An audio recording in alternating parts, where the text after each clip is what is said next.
Sanepar disparou, meus amigos. E é a maior posição da minha carteira. Olha a minha cara de tristeza. Eu só tô triste porque não dá pra aumentar a posição. Mas vamos entender aqui o que tá acontecendo. E se Sanepar ficou cara? Será que ela tá cara? Melhor vender? Será que ela pode subir mais? É o que a gente vai tentar descobrir aqui nesse vídeo. Vem comigo. Salve, salve, investidores! Como é que vocês estão? E como eu disse, nesses últimos dias, Sanepar decolou. E o Ibovespa subiu um pouquinho. Mas o que está acontecendo? E afinal de contas, Sanepar ficou cara mesmo? Vamos analisar com números, sem achismos aqui. Como eu falei, no ano, a alta da Sanepar é de quase 22%. Imagina só, até a metade do ano você ganhar 22%. Claro que isso aqui é puramente hipotético. Só uma pessoa que comprou o Sanepar em janeiro e segurou até então. Mas o detalhe é que o Ibovespa, ele subiu 14%. Isso sinaliza pra gente que provavelmente a Sanepar estava mais barata do que a média das empresas do Ibovespa. E outro detalhe, Sanepar costuma subir menos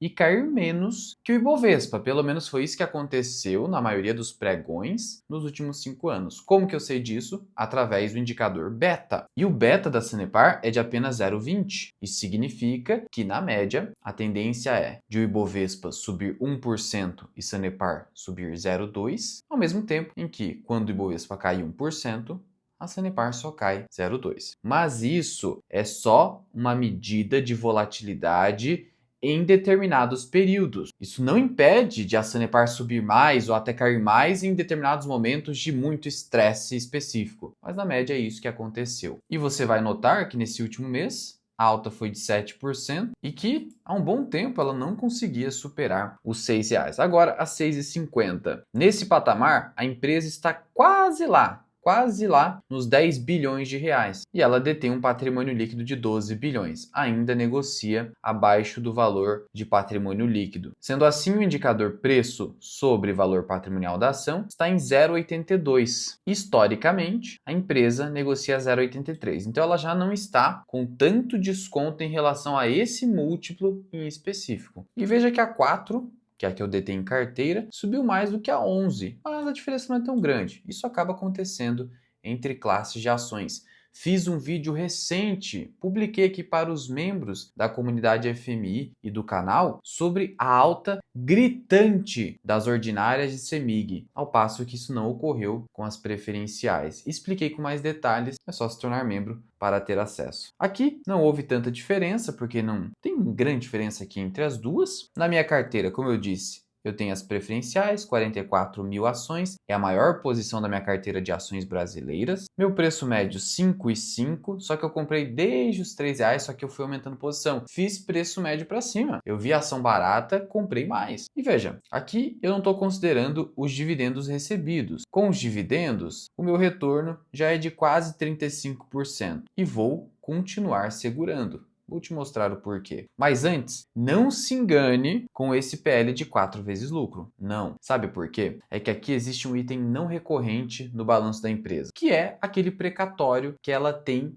a receber da União. Precatório é um crédito judicial. É um crédito formado após uma condenação na justiça. A União, o governo federal, para simplificar, foi condenada a pagar 4 bilhões de reais para a Sanepar. E ela já fez o registro disso tudo. Você vai perceber que no último resultado trimestral, isso já foi contabilizado, mas não teve geração de caixa porque a empresa ainda não recebeu isso. Além de tudo, somente 25% desse valor, efetivamente até então, integralizará o caixa da Sanepar. O restante poderá ser objeto, segundo a AGEPAR, que é a agência reguladora do Estado do Paraná na área de saneamento. Segundo ela, 75% deve ir como desconto nas tarifas para os usuários do serviço público. E por que eu estou falando tudo isso? Porque, primeiro, tem que tirar os 75%, e segundo, mesmo que a gente esteja falando de 1,2 bilhão, que é muito dinheiro, é quase um ano inteiro de lucro líquido das operações da Sanepar, veja, esses 1,2 bilhão decorre de uma indenização judicial, de um precatório,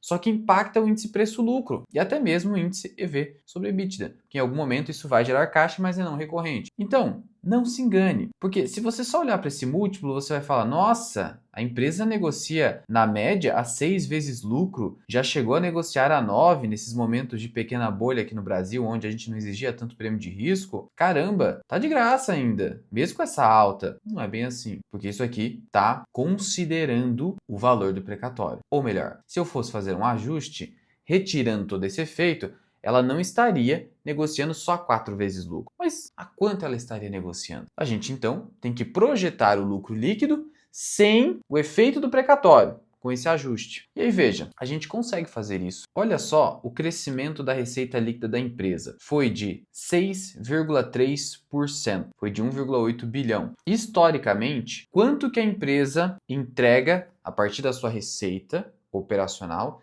de lucro líquido? Aí a gente vai na margem líquida, que está distorcida por conta desse lucro não recorrente. Na média, quanto que ela entrega? 20,88. Só que 2021 distorceu muito essa média. Então vamos pegar isso aqui, ó, 22,5. 22,5.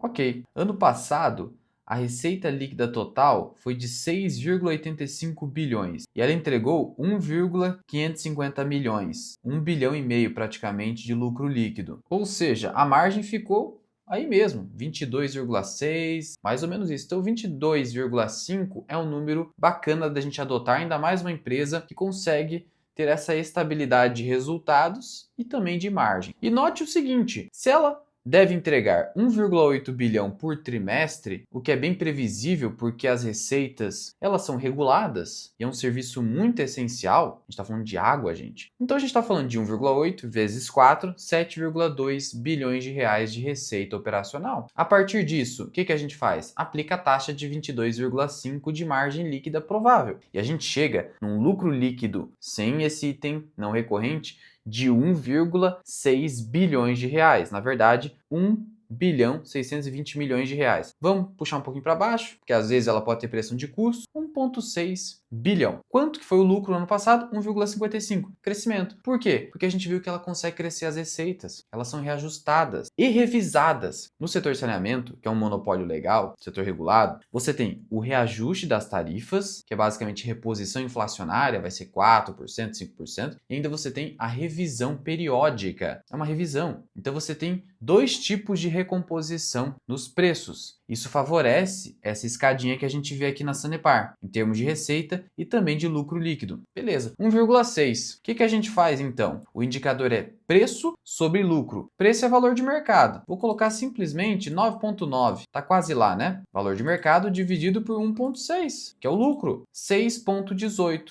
Então, esse é o índice preço-lucro recorrente, 6,2. E aí vamos voltar aqui para o PL da Sanepar, 6,26. Então, em termos de múltiplo PL, ela está praticamente na média, muito próximo. Então não se engane, porque senão você vai falar, nossa senhora, deixa eu comprar loucamente. Não, calma lá. Mas, de qualquer forma, significa que a empresa não está cara. Mas será que ela ainda tem alguma margem de segurança razoável? Ainda falando da análise de múltiplos, que ela é comparativa, ou seja, a gente tem que comparar, não só olhar para o histórico da empresa, também comparar com os pares de setor, com as concorrentes. Copasa e Sabesp são as melhores comparações. PVP, Sabesp é a mais cara, não tem jeito. Sanepar, a mais barata que Copasa. Margem líquida não dá, porque está distorcida em Sanepar, mas indicador de qualidade. ROI, a Sabesp tem o melhor indicador, só que são empresas que têm dívida, então eu vou olhar para o ROIC, que é o retorno sobre o capital investido. Ainda assim, 18,72 na Sabesp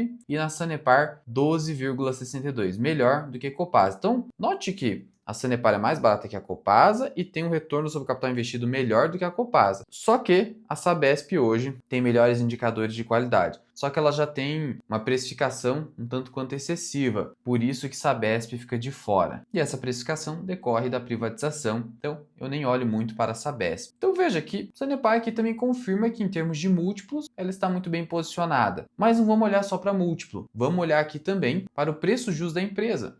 Não pelo método do Bazin, dificilmente a empresa consegue pagar 6 até 7% de yield. Também não vou usar o modelo de Gordon aqui, vamos utilizar fluxo de caixa para o acionista em 2025 e aplicar o modelo CAPM para verificar o retorno exigido pelo acionista no caso de Sanepar. Já vou te mostrar aqui. Lembrando que, e essa é uma pergunta frequente, a empresa tem um CAPEX elevado para cumprimento das metas de universalização do saneamento básico, que foram impostas pelo novo marco de saneamento básico aqui no país, e é por isso que ela tem aí um plano de investimentos considerável. 2,3 bilhões de reais para 2025, 2,4 em 2026, aí cai em 2027, ainda em 2028 não é tão alto, aí sobe de novo em 2029 para 2,5 bilhões. E ela pode acabar acelerando isso aqui com a entrada do 1,2 bilhão de reais do precatório, que deve ser pago até o ano que vem. Então, não fique tão esperançoso quanto a dividendos extraordinários. Pode acontecer da empresa pagar uma coisa a mais? Eu acredito que até ela vai pagar uma coisa a mais, mas não a integralidade. Certamente ela vai, pensando em gestão financeira e necessidade de cumprimento desse CAPEX, uma parte vai para o CAPEX e uma outra pequena parte vai ser a título de dividendo extraordinário. Mas nada muito maluco. Então, yield de Sanepar fica nisso mesmo, 5%, na melhor das hipóteses, 6%. Últimos acontecimentos com Sanepar foi ali a definição da data do JCP, teve ali um termo de ajustamento de conduta junto ao Ministério Público por conta dos problemas que ocorreram em Ponta Grossa, mas a empresa já resolveu esse problema aqui. E tivemos um último comunicado ao mercado sobre a situação de emergência hídrica no estado do Paraná, por conta de estiagem prolongada, mas isso aqui é algo que integra qualquer risco de se investir no saneamento. Então isso aqui também não fez preço. Isso aqui é basicamente racionamento. Com toda essa seca, isso aqui é algo frequente aqui no país. Então veja que não teve nada que prejudicaria muito as cotações Sanepar ou que faria ela ter uma elevação tão rápida quanto ela teve nesses últimos dias. Então o que acontece? Será que ela está tão barata assim? Porque a gente viu que em termos de múltiplos não é tão barata assim. Está um pouco mais barata que as pares, em termos de múltiplo histórico está um pouco abaixo da média, mas nada muito maluco. E aí? Só um adendo aqui. Olha o EBITDA, que é a aproximação da geração de caixa no último resultado trimestral, 1,1 bilhão de reais. Enquanto que o lucro líquido foi de 1,2. Você vai falar, eu nunca vi isso. Por que o EBITDA está menor que o lucro líquido? Porque o EBITDA ele se aproxima da geração de caixa. O precatório não gerou caixa, mas já foi contabilizado como lucro e já incide impostos e tudo mais. Então só um detalhe aqui para você aprender um pouquinho mais sobre contabilidade. Bom, e a gente já fez o nosso combinado aqui. É provável que a empresa, com o ajuste dessa retirada do 1,2 do precatório, ela tenha um lucro líquido para o ano de 2025 de 1,6 bilhão, ou até mais do que isso, 1,6 bilhão. Agora a gente vai definir aqui o CAPM. E o que é o CAPM aqui? Já coloquei aqui 1,6 bi para 2025. CAPM é o risk free, que é o retorno em título público, ou seja, sem risco de crédito, teoricamente falando. O beta, que a gente já viu, 0,2, a medida de sensibilidade das ações de Sanepar, que multiplica o retorno do mercado menos o retorno da renda fixa. Esse aqui é o prêmio de risco. A gente já sabe que aqui no Brasil, pelo menos 3%. Pode ser de 3 a 5%. 3 é o mínimo. Aqui dá para ser o mínimo com uma empresa bem redondinha, assim, de setor regulado, apesar da gestão estatal. Então, 3% vezes o beta, quanto que dá? Dá 0,6, né? 3 vezes o 0,2 dá 0,6, mais o retorno da renda fixa risk-free. Qual que a gente utiliza? A gente utiliza, isso é o que é mais adotado no mercado, a gente vai utilizar a taxa do título público indexado ao IPCA, que é o Tesouro IPCA+, com juros semestral, sim, com juros semestral, de prazo mais longo hoje existente no Tesouro Direto. Então aqui no site do Tesouro Direto, você consulta o de prazo mais longo aqui, NTNB, não vai pegar outros aqui, e aí o 2060 tá falando IPCA mais 7,05. Quanto que tá o IPCA hoje? Hoje o IPCA está em 5,53, só que com perspectiva de queda. Esse aqui tá pegando os últimos 12 meses, mas e para o ano de 2025, com a taxa Selic a 14,75, que está conseguindo desacelerar a inflação. Quanto que deve ser o IPCA nesse ano? O Boletim Focus espera 5,5, apesar dessa Selic nas alturas. Então vamos de 5,5. Então aqui é 5,5 mais 7,05. Logo a gente está falando de 12,55. Então aqui vai ser o quê? O CAPM 12,55 mais o 0,6 que a gente viu ali. No final, a gente está falando de 13,15%. E aí eu te pergunto, você acha razoável exigir um retorno de 13,15% em Sanepar? Você acha pouco? Você acha muito? Eu confesso que deveria ser mais. Mais, Luan? Sim. Afinal, a gente está falando de gestão estatal, pode ter algum deslize. Então, vamos considerar aqui pelo menos 13,5, arbitrariamente falando. Até porque, vamos combinar que esse beta está muito baixinho. Então, 13,5 tá legal. E 13,5 significa o quê? Significa praticamente 1% a mais que o retorno que você vai ter hoje na taxa Selic de forma líquida, contado o imposto de renda e também a taxa de custódia da B3. 13,5. Isso aqui seria o que hoje em termos de IPCA+? Seria um IPCA mais 8. IPCA mais 8. Ok. Agora qual que é o valor justo? Nada mais é que o 1,6 bi dividido pelo 13,5. E aí a gente chega a 11,8 bilhões de reais. Se a gente dividir isso aqui pelo número de papéis da Sanepar, aqui no Investidor 10 você consegue consultar isso aqui, a gente está falando de 1,5 bilhão de papéis. E é um preço justo de R$ 7,84. Então, o preço justo de Sanepar é R$ 7,84. E olha que eu aumentei um pouquinho ali o nosso prêmio de risco. Ou seja, a ação poderia subir ainda mais 15 a 20%. Porque hoje ela está negociada com um prêmio de risco maior, mesmo com toda essa alta. Qual seria o prêmio de risco dela hoje? Provavelmente 16%. Vamos testar? Então vamos dividir 1,6 por 16%. E dá exatamente o quê? 10 bilhões de reais. A empresa está valendo quase 10 bilhões. Ou seja, hoje o mercado, mesmo após toda essa alta, está exigindo um retorno para o acionista de 16% em Sanepar. Isso quer dizer que a empresa está negociando no patamar atual, a IPCA mais 11. É só você pegar o IPCA entre 5, 5,5 até chegar a 16%, que é o preço atual. IPCA mais 10,5, 11. Na minha visão pessoal, é um bom retorno. Por isso, eu posso te dizer que a ação está barata, mas já não há mais tanta margem de segurança até esse preço-alvo. A gente está falando aí de aproximadamente 20%, pouco menos do que isso. Portanto, eu não me surpreenderia se as ações de Sanepar continuassem subindo, porque, como você viu, elas ainda estão descontadas. Mas eu vou continuar comprando? Não. Já chegou na minha gestão de risco, já superou meu preço teto, então estou tranquilo. Mas eu não vou vender porque as ações ainda podem subir pelo menos até R$ 7,50, talvez até R$ 8,00 em uma eventual euforia de verdade do mercado. Lá nos 8, se isso acontecer muito rapidamente, sem melhora do resultado operacional, aí eu posso pensar em fazer alguma realização mais pesada. Mas isso até lá, vou dormindo tranquilo com as minhas ações de Sanepar. Lembrando que para acompanhar a minha trajetória e os movimentos que eu faço na minha carteira, você tem que se tornar membro da comunidade FMI, clicando no link aqui embaixo. Além de ter acesso ao meu treinamento completo, que envolve valuation e muito mais, que é o Formação Mirai Investing, por uma assinatura que você pode cancelar a qualquer momento sem burocracia. Conheça clicando no link aqui embaixo. Agora vamos dar uma olhada aqui nos últimos comentários do YouTube. A melhor análise que já vi da empresa. Falei da Isa Energia. Assim que puder, vou fazer seus cursos. Maravilha, obrigado aí. Comunidade FMI agora, assinaturazinha no jeito. E os projetos Greenfield? Falei isso para os membros já sabem. Valeu, Juan. Rapaz, é Luan, não é Juan não. Vou vender ISA e comprar Petrobras. Olha, não posso fazer recomendação, mas é algo que se eu estivesse fazendo com meu dinheiro, faria sentido. Faltou mencionar que a estratégia da empresa é manter o patamar da receita com a RBSE após 2028. Sim, perfeito. Falei sobre isso para os membros, só que tem um detalhe. A gente está falando de uma reposição lá para 2028. A gente está falando de 3 anos com retorno baixo. Se você quiser esperar, tudo bem. Mas eu não vejo um grande upside. Mostrei no outro vídeo que, na melhor das hipóteses, a empresa vai te dar um retorno de IPCA mais 7.